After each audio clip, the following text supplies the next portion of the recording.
Winterfell's wind never felt this cold in summer. Even when the sun touched the towers, a quiet chill hung in the air, like something had been disturbed in the natural order. Robb Stark stared into the hearth of his father's study, where firelight flickered against stone. Across from him sat Jon Snow, his face darker than ever, ghost curled at his feet. They had ridden for days, through back roads, burning paths and blood, just to bring their father home alive.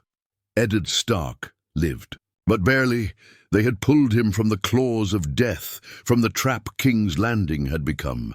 With Sansa in the Queen's clutches and Arya gone missing, it was Jon who pushed Robb into action. "Father's going to die," he had said, fists clenched around his sword belt.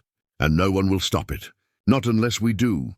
Robb had hesitated then, but that hesitation didn't last long. They rode with 30 men, trusted Northmen, disguised as traders circling past the gold cloaks. The city never saw them coming.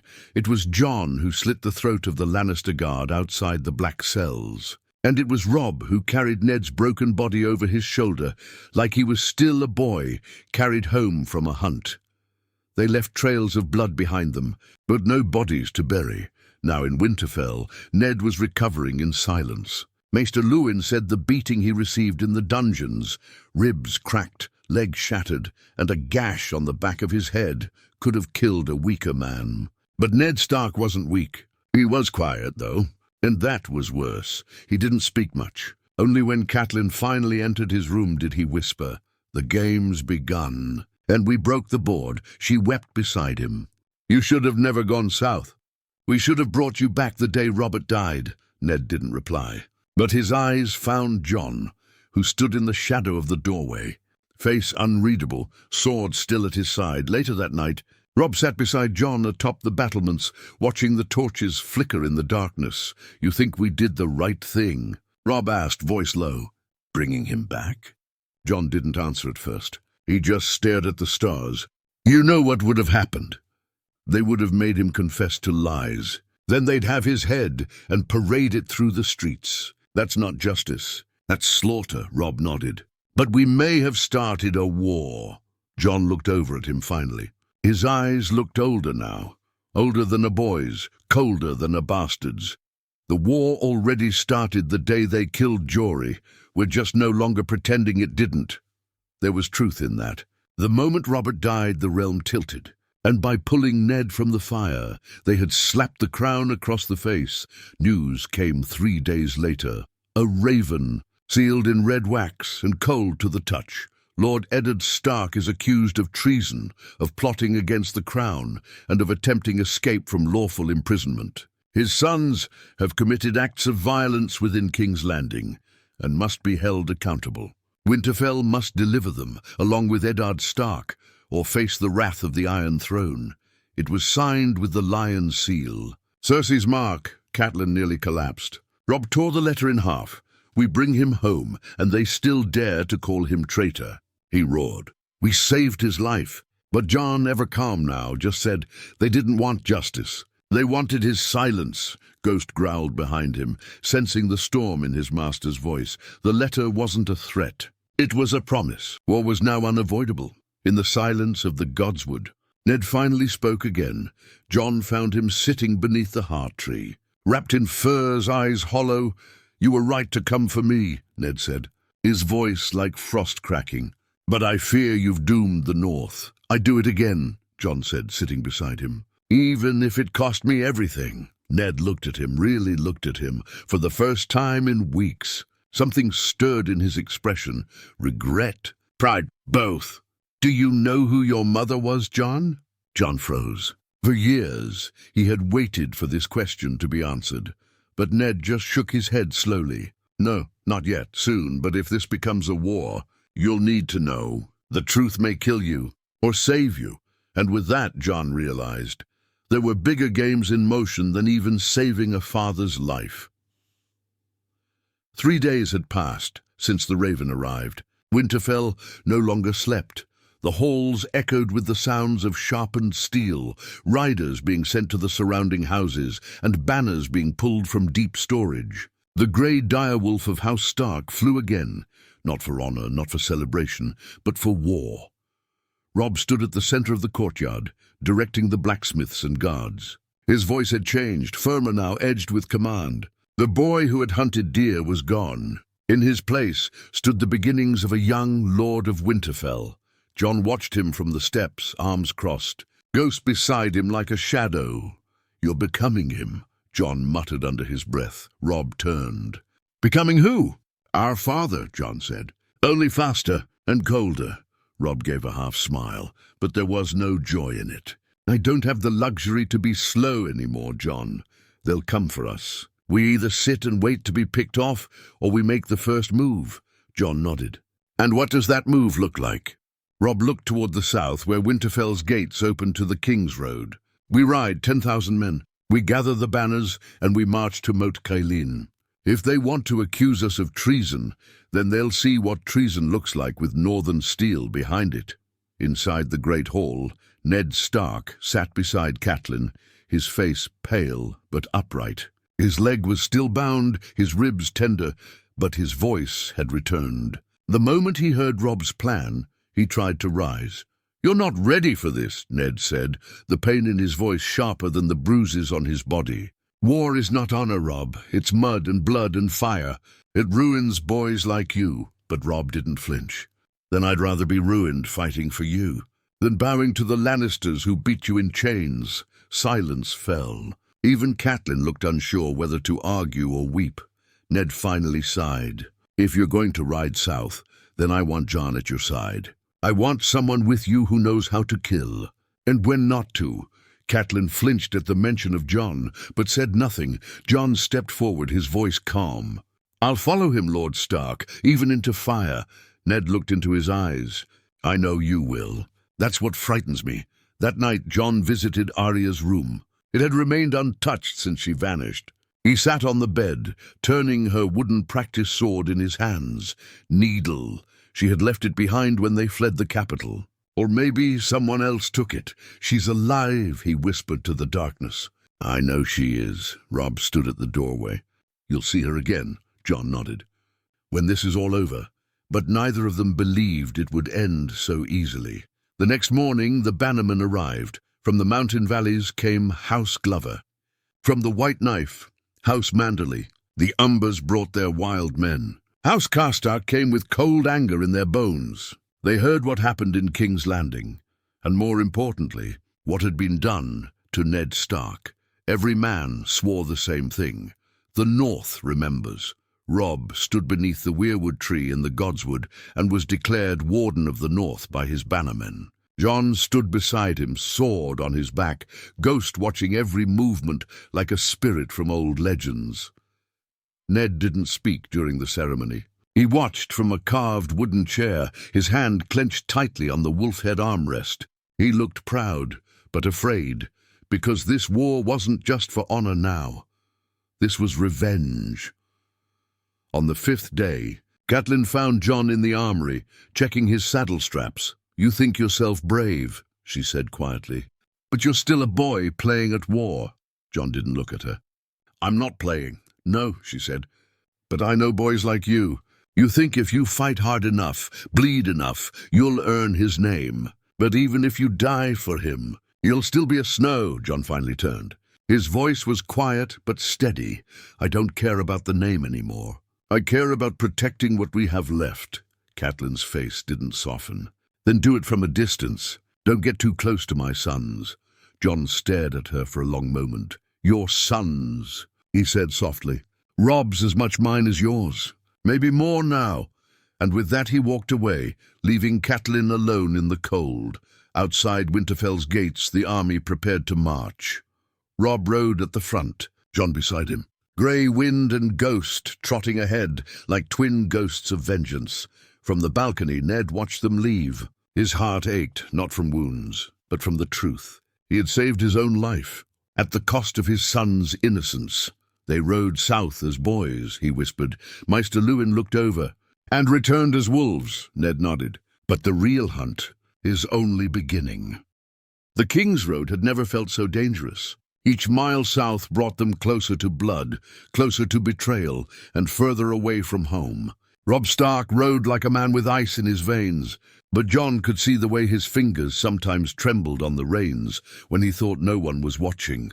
They had over 10,000 men marching behind them now. Karstarks, Umbers, Tallhearts, and even the fat Manderleys, each house bearing their banners high, each man swearing to die for House Stark. But Jon knew, banners didn't win wars. Swords did, and lies.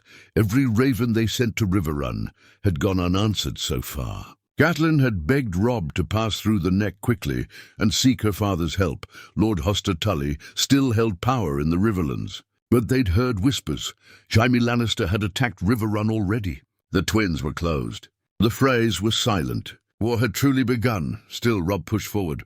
One night, as they camped near the ruins of an old watchtower, Jon sat beside Ghost and cleaned Longclaw, the Valyrian steel blade Lord Commander Mormont had given him before he left the wall. Robb approached, dropping beside him, tossing a waterskin into Jon's lap. "You ever think we're in over our heads?" Robb asked. Jon wiped the blade. "You're the one leading 10,000 men." Robb gave a dry laugh. "I meant both of us. You and me. We weren't raised for this." Jon looked at him. "We were raised by Ned Stark. That was training enough." Robb looked at the fire, his face unreadable. "I keep hearing his voice. The things he'd say. The way he'd look at me if I made the wrong call." Jon tilted his head. "You're not him, Robb." "I know," Robb said, "but I wish I was." He knew who the enemy was. Me?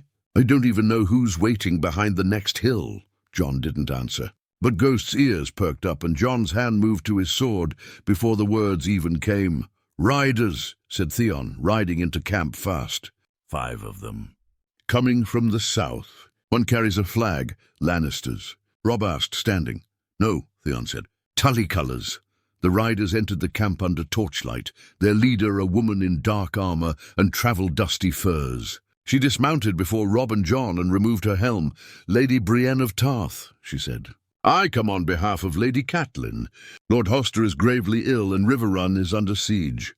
But she begs you to come swiftly. Your uncle Edmure holds the gates." "For now," Robb nodded. "And then we ride at first light." Brienne's eyes moved to Jon just briefly. She also sent a warning. "The Lannisters are offering gold to anyone who kills the bastard of Winterfell." Jon blinked. "Me?" Brienne nodded. "They think you planned Lord Stark's escape." Jon smirked. "I did. They rode harder the next day. No more scouting. No more delays." Jon's blade never left his back, and Ghost ran ahead of the horses like a wraith. On the 4th day, they reached a burned village near the Riverlands. Smoke still rose from collapsed roofs. Bodies hung from the trees, men, women, and even a child. "Lannister work," one of the Umbers muttered. Robb dismounted, his face white. Jon found a woman still breathing among the wreckage. Her body was broken, her face torn, but she was alive. He knelt beside her. "Who did this?" She choked on her words. "Gold lions. Red cloaks. They said it was for the king's justice." "She died before she could finish." Jon stood slowly. "They call this justice now." Robb didn't reply. Instead, he turned to the men and said, "We bury the dead. Then we ride faster. No more mercy. Not for Lannisters." That night, Jon couldn't sleep. He sat alone, watching the stars, Longclaw beside him. Goat sat quietly by his side, nose twitching at something in the wind. That's when Maester Luwin's words came back to him. "Do you know who your mother was?" No, he didn't, but now it was starting to matter. If he was to be hunted like a threat, if the Lannisters feared him more than Robb, then maybe there was something they knew that he didn't. He looked down at the sword in his hands. "I don't even know who I am," he whispered to Ghost. Ghost didn't answer. He just stared into the woods. Then he growled. The alarm rang out moments later. Steel clashed. Men shouted. Robb burst from his tent, sword half drawn, hair wild. Jon was already running toward the sounds. An ambush, not by Lannisters, but by Boltons. The Boltons came with no banners, no warning, only death. Their sigil, the flayed man, was hidden, their faces masked, blades blackened for night slaughter. It was treachery from within. The kind of betrayal no one sees until it's already too late. The Stark camp, still half asleep, scrambled to form ranks. Men died with their boots off. Some never woke at all. Robb's guards were the first to fall. throats slit in silence, their blood soaking the cold grass. Jon didn't wait. He charged through the chaos, Ghost beside him like a ghost of war, slashing and biting with fury. He cut down one attacker, then two. The third lunged for his throat, but Jon ducked low, drove Longclaw through the man's belly and twisted. He recognized the armor, Northman's steel. Bolton designed, Jon froze. These weren't Lannisters. These were supposed to be allies. Robb, he shouted. Robb was already fighting, shoulder to shoulder with Great Jon Umber, his sword flashing like ice under moonlight.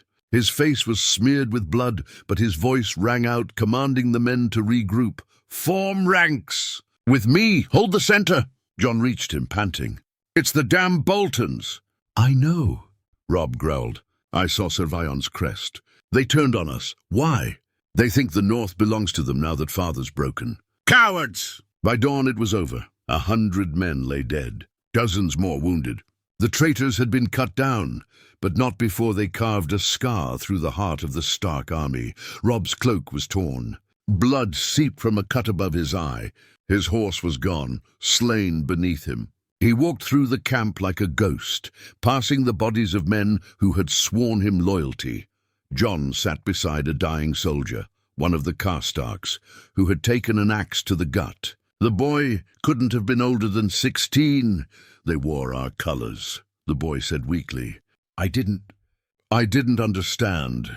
Jon held his hand until the light left his eyes. In the aftermath, Robb gathered his remaining commanders.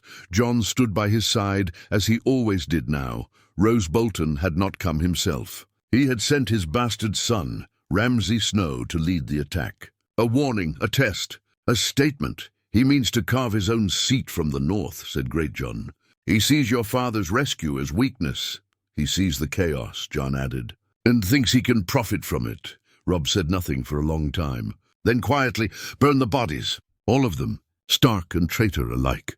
The North will remember this night." He looked at Jon. "I need you to ride to the Dreadfort." Jon blinked. "Alone?" "With 20 of our best," Robb said. "Take Ghost, find out what Bolton's planning. If he's declared for the Lannisters, we can't wait to act." Jon nodded. "And if he hasn't declared yet?" Robb's voice went cold. "Then we give him a reason to stay silent." That night, before Jon left, he visited Robb's tent. Robb was alone, staring at his map, hands shaking.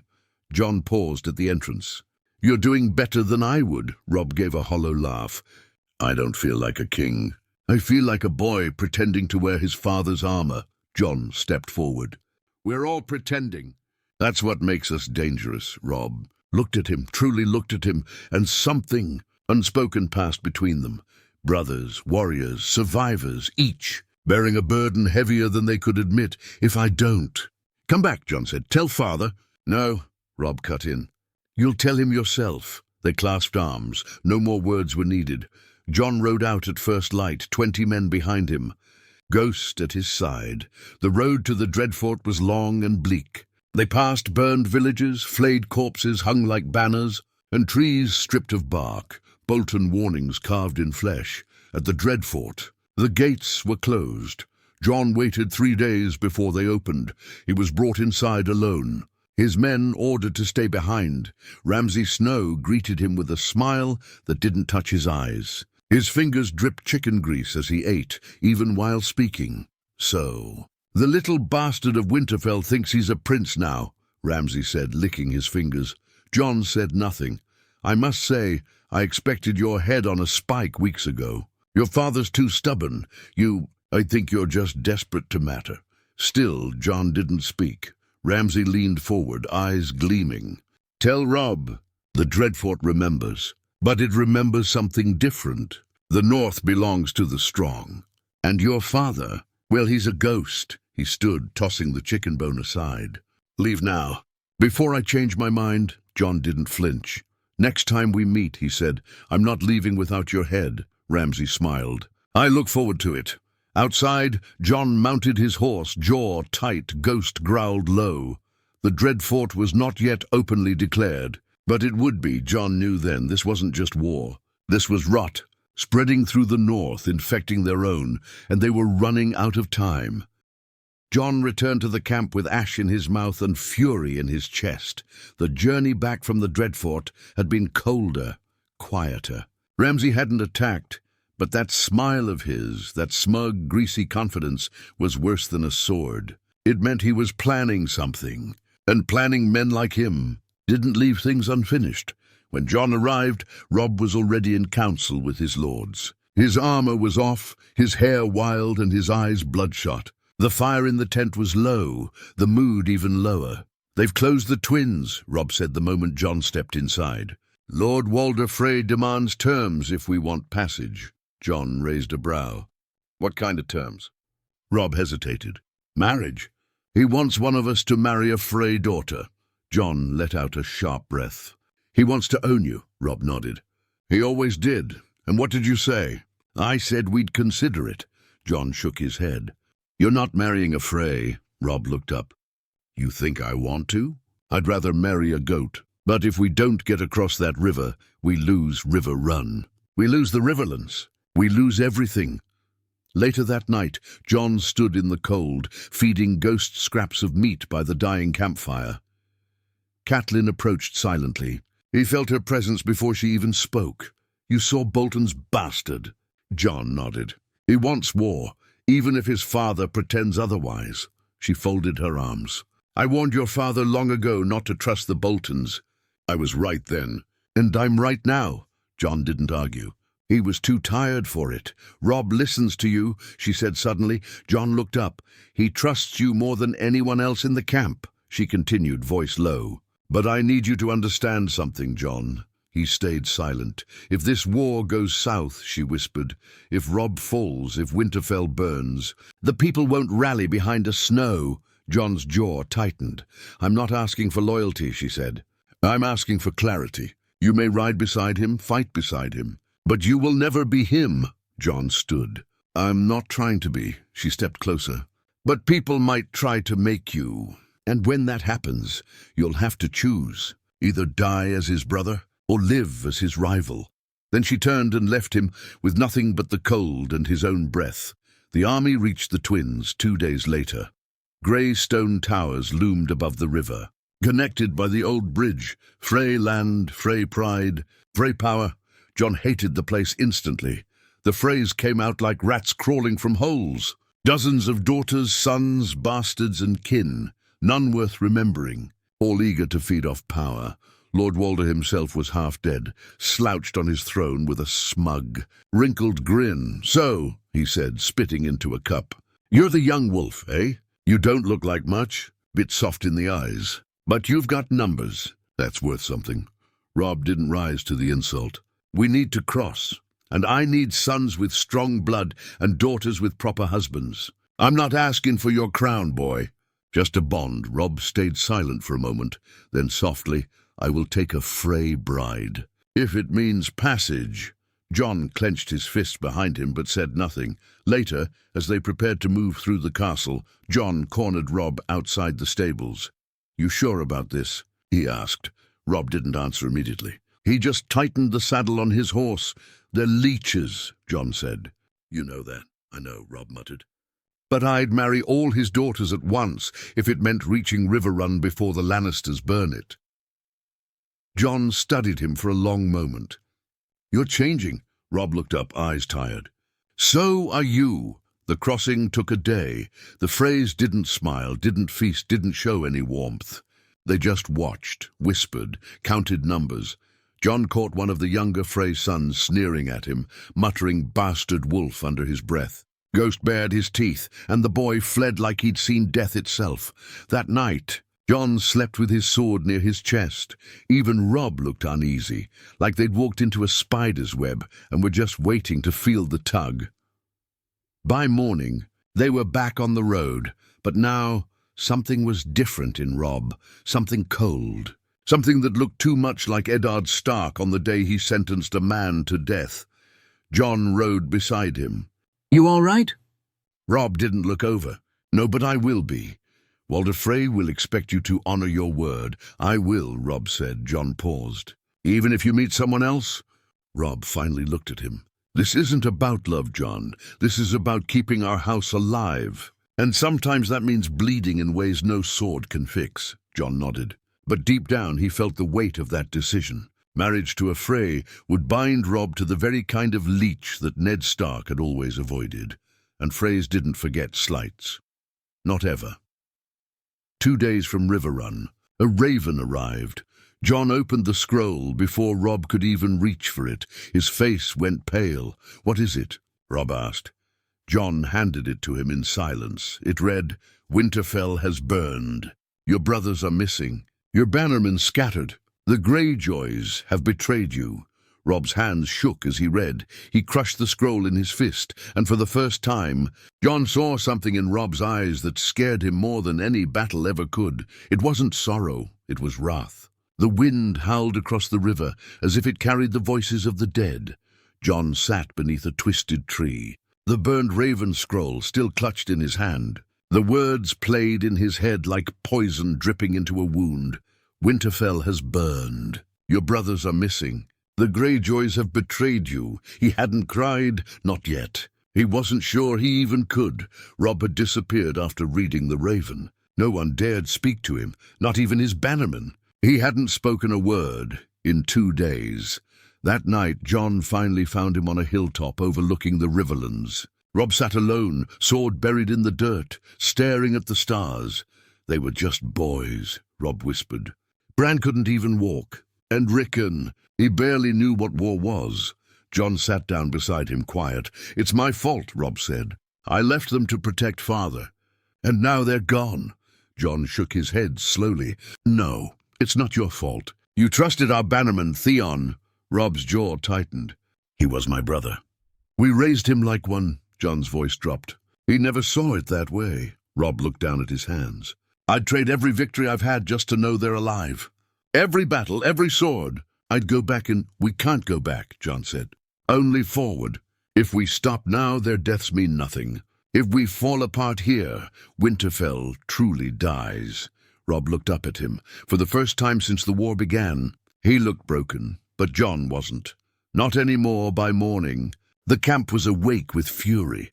The Greyjoys had taken the north, burned Winterfell, scattered the Stark loyalists and vanished. The Bolton forces, as expected, had done nothing. The Umbers were enraged. The Karstarks wanted blood. "I say we turn north," Lord Karstark shouted. "We retake our home." Robb slammed his hand on the map. "And leave River Run to burn? Let the Lannisters surround us from the south while we chase shadows in the snow." "They killed your brothers!" "And they'll answer for it," Robb said coldly. "But not now. Not at the cost of everything else." The tension was sharp as steel. Jon stepped forward. "And then let me go." All heads turned. Robb frowned. "What?" "Let me ride north," Jon said. "Take a few trusted men.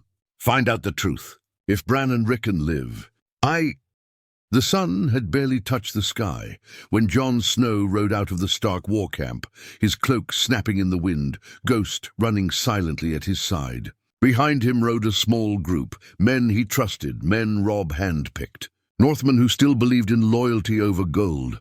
Robb hadn't wanted to let him go, but Jon had insisted. "If we wait for the dust to settle," Jon had said, "we'll be burying ashes." Now, as the Riverlands disappeared behind them, Jon's eyes were fixed on one thing, the north, the place that no longer belonged to them. The road home was colder than he remembered. They passed through scorched villages, fields burned to salt and bone, and blackened trees hanging with the bodies of northern men, loyalists flayed and left as warnings. Bolton work or Ironborn. It didn't matter. Every corpse was a reminder. Winterfell had fallen. At Moat Cailin, Jon stopped long enough to send 2 men west toward Deepwood Motte and 1 east toward White Harbour.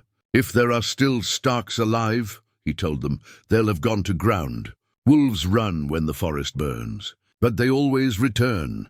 When Winterfell finally rose on the horizon, Jon's heart twisted. It wasn't a castle anymore. The towers were broken, the gates torn open, and smoke still lingered in the sky. Ghost growled low as they approached, his ears flat, teeth bared. Jon raised a hand to still him, though his own stomach had turned to ice. Inside the gates, wild growth had begun to reclaim the stone. Snow and ash covered the courtyard. The stables were gutted. The armory charred. Only the broken bones of Winterfell remained. But Jon didn't weep. He walked slowly through the ruins, his boots crunching over blackened wood and bone, his eyes scanning for any sign of Bran, or Rickon, or even Theon. What he found instead was Maester Luwin's chain, half melted, buried in soot, torn apart. Jon stared at it for a long time. Then he stood. "They're not here," he said. One of the men, a bearded archer from House Tallheart, asked, "Then where?" Jon looked north, past the trees. "Past the ruins. They ran," he said, "like wolves." It took 3 days to find Osha. She was hiding near the edge of the Wolfswood with Hodor and the direwolf Summer. Dirty, thin, half-mad with fear, but alive. She nearly stabbed Jon when he stepped into the camp. Then she saw his face. "Snow," she breathed. "I thought you were dead." Jon knelt by her. "Where's Bran?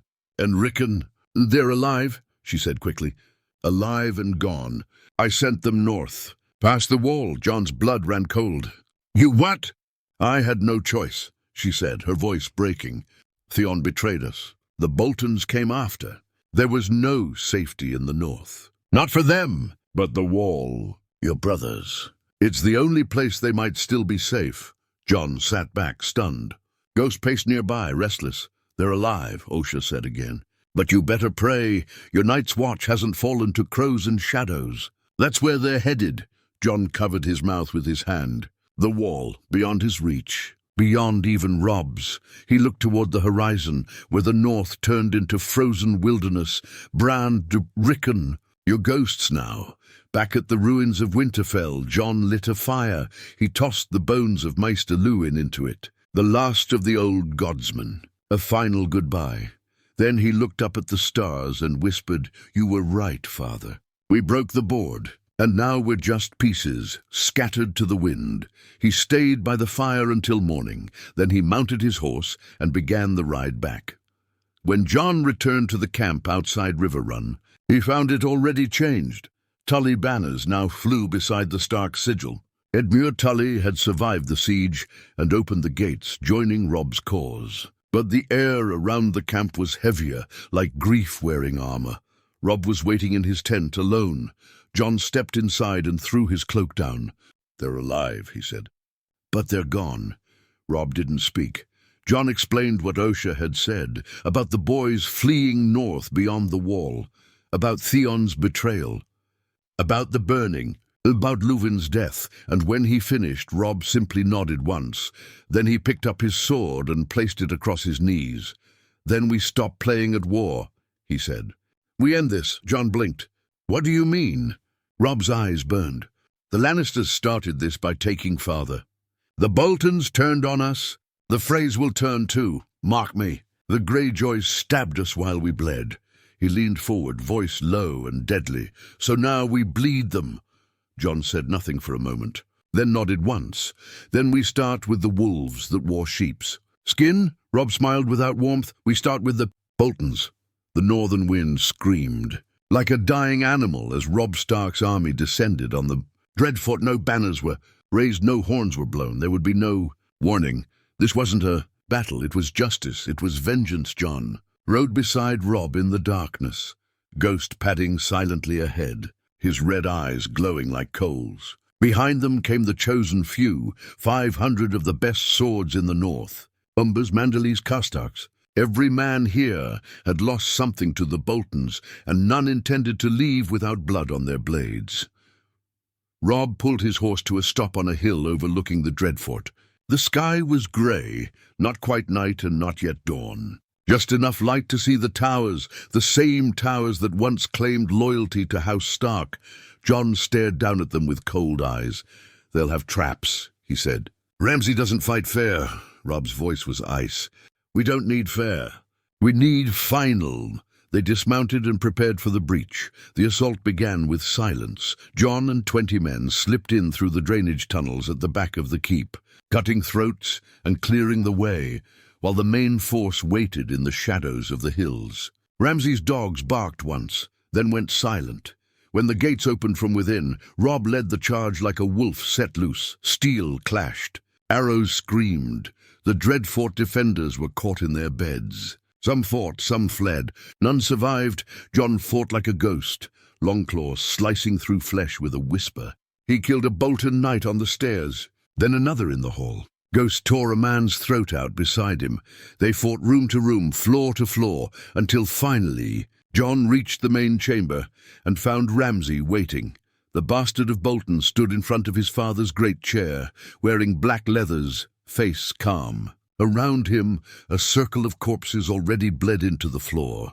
He smiled as Jon entered. "I wondered when you'd come," Ramsay said. Jon stepped forward, sword raised. "I had a kennel prepared for you," Ramsay said. "But I see you've brought your own beast," Ghost growled behind Jon. "Where's Robb?" Ramsay asked, looking past him. "Or did the Wolf Prince send his mutt to die alone?" Jon didn't answer. He lunged. The clash was brutal, steel on steel, rage against madness. Ramsay was quick. He fought dirty.